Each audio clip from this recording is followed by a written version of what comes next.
Halo teman-teman, kali ini kita akan membaca salah satu artikel tentang gagal jantung.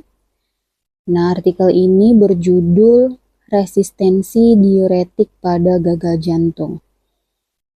Di mana di sini dituliskan tentang pendahuluannya, yaitu diperkirakan terdapat sekitar 64,3 juta kasus gagal jantung di seluruh dunia, sedangkan di negara maju, prevalensi gagal jantung diperkirakan 1% sampai 2% dari populasi orang dewasa secara umum. Di Asia Tenggara sendiri ada sekitar 9 juta orang menderita gagal jantung dengan prevalensi 6,7% di Malaysia, 5% di Indonesia, dan 4,5% di Singapura. Sedangkan gagal jantung kongestif diperkirakan terdiri dari 1% hingga 10% dari keseluruhan populasi gagal jantung yang sering disebabkan oleh resistensi diuretik dan gangguan fungsi ginjal. Perjalanan klinis pasien dengan gagal jantung kongestif sering disebabkan oleh resistensi diuretik atau fungsi ginjal yang abnormal, diperkirakan 20% hingga 30% di antara pasien gagal jantung. Sebenarnya diuretik itu tidak berhubungan langsung ya dengan peningkatan kelangsungan hidup pasien gagal jantung. Namun khasiatnya telah terbukti mengurangi tanda dan gejala kelebihan cairan pada pasien gagal jantung. Di resistensi diuretik merupakan prediktor independen dari hasil buruk di rumah sakit untuk gagal jantung, mortalitas dini pasca rawat jalan, dan peningkatan rawat inap gagal jantung. Oleh karena itu, penting bagi semua klinisi untuk memahami secara komprehensif penata laksanaan pasien gagal jantung dengan resistensi diuretik. Kegagalan dalam mencapai perbaikan kongesti efektif meskipun sudah dilakukan eskalasi dosis diuretik adalah definisi konvensional. Nah, definisi resistensi diuretik digambarkan sebagai perubahan berat 0 sampai 2,7 kg per 40 mg furosemid, respon diuretik urin 1400 ml atau setara, ekskresi fraksional natrium pada awal di bawah 0,2%, konsentrasi natrium urin dan rasio konsentrasi furosemid urin kurang dari 2 mmol per miligram 12.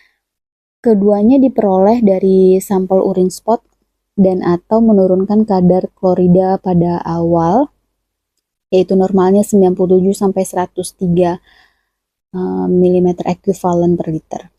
Oke, itu adalah definisinya. Kemudian kita akan beralih ke patofisiologi resistensi diuretik.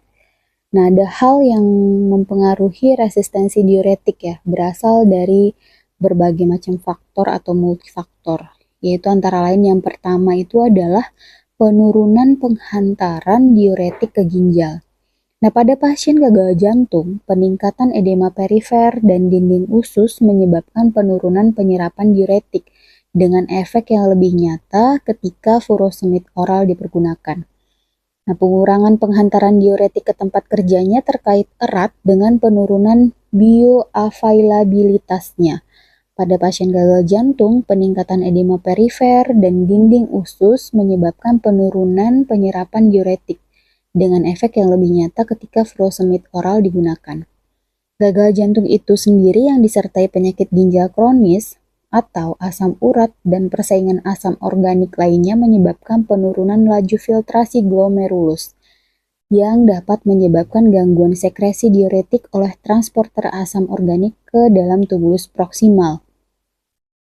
Poin yang kedua atau faktor yang kedua adalah diagnosis yang tidak tepat, bisa saja dinyatakan dengan edema vena, edema limfatik, atau overload kompartemen ketiga dengan deplesi volume intravaskular. Kemudian poin yang ketiga atau faktor yang ketiga adalah ketidakpatuhan terhadap pembatasan natrium dan atau cairan yang direkomendasikan. Dan faktor yang keempat adalah hantaran diuretik yang buruk ke lumen nefron, seperti disebabkan bisa karena ketidakpatuhan, dosisnya terlalu rendah atau terlalu jarang, kemudian juga disebabkan oleh absorpsi yang buruk. Contohnya karena adanya edema usus. Kemudian bisa juga disebabkan karena adanya hipoalbuminemia dan sindrom nefrotik, serta bisa disebabkan juga yang terakhir adalah sirosis hati. Nah, untuk faktor yang kelima adalah berkurangnya sekresi diuretik. Hal ini bisa disebabkan karena penyerapan tubular diuretik terganggu oleh toksin uremik, kemudian bisa disebabkan karena penurunan aliran darah ginjal, serta juga bisa disebabkan karena penurunan massa ginjal fungsional.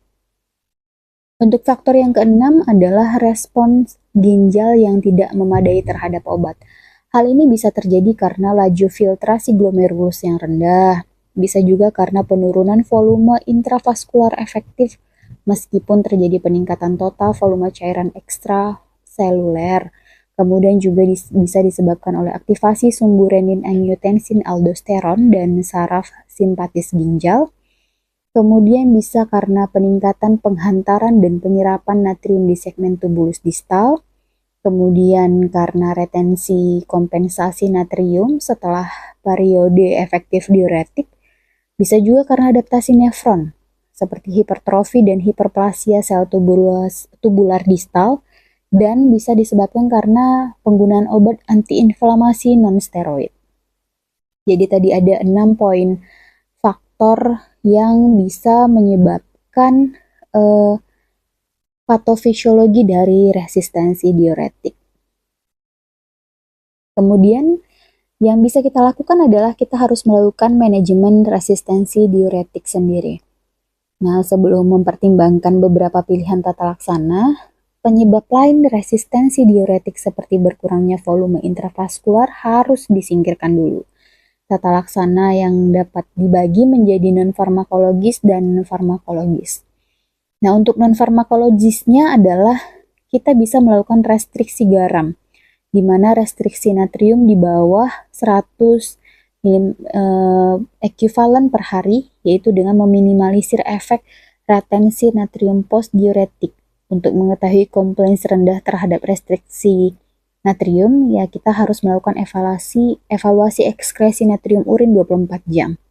Kemudian kita harus menghindari pemakaian NSAID. Penggunaan NSAID secara bersamaan adalah penyebab utama kegagalan diuretik dan menghentikannya secara signifikan memperbaiki efektivitas diuretik. Jadi ada dua hal yang bisa kita lakukan pada non-farmakologik, yaitu restriksi garam dan menghindari pemakaian NSAID. Nah, untuk farmakologisnya sendiri, kita bisa melakukan pemakaian diuretik intravena, kemudian juga bisa meningkatkan farmakokinetiknya. Selanjutnya bisa diuretik intravena dapat mengatasi masalah absorpsi oral yang terganggu pada fase akut, yang bisa biasanya disebabkan karena adanya edema gastrointestinal. Kemudian juga bisa meningkatkan dosis diuretik itu sendiri. Nah, dosis diuretik yang kurang dari threshold sebenarnya memang benar-benar tidak efektif ya. Sehingga mengoptimalkan dosis tunggal diuretik harus dilakukan terlebih dahulu sebelum mempertimbangkan peningkatan frekuensi.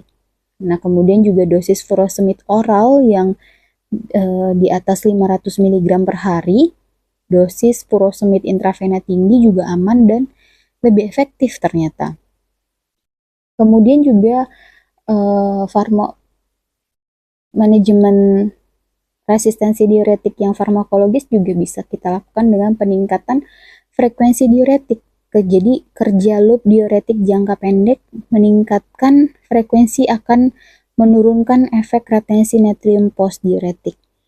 Kemudian juga bisa dilakukan peningkatan frekuensi diuretik dengan pemberian intermittent menyebabkan fluktuasi volume intravaskular akibat adanya efek retensi natrium post diuretik atau eliminasi diuretik free interval.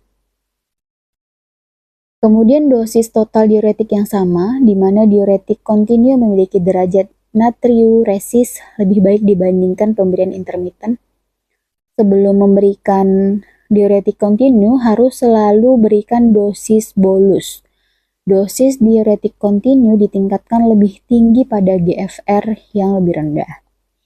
Kemudian bisa kita lakukan sequential nephron blockade. Nah, kombinasi dua atau lebih diuretik dari kelas diuretik yang berbeda lokasi aksi bisa penentuan kombinasi didasari dari faktor pasien dan efek sampingnya.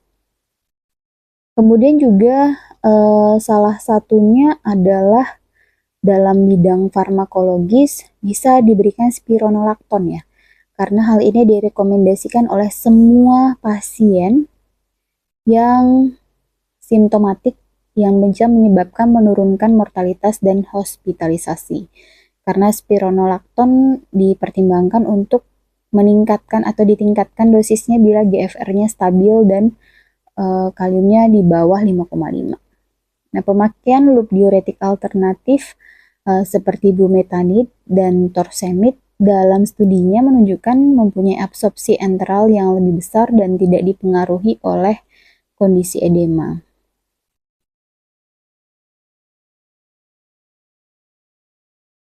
Oke, jadi mungkin itu aja yang bisa saya bacakan pada artikel resistensi diuretik pada gagal ginjal kali ini. Semoga bermanfaat dan bisa juga menjadi salah satu pembelajaran untuk bisa diterapkan ke pasien-pasien nantinya. Semoga bisa, semoga akan ada cerita dan artikel lainnya yang akan saya bacakan. Terima kasih.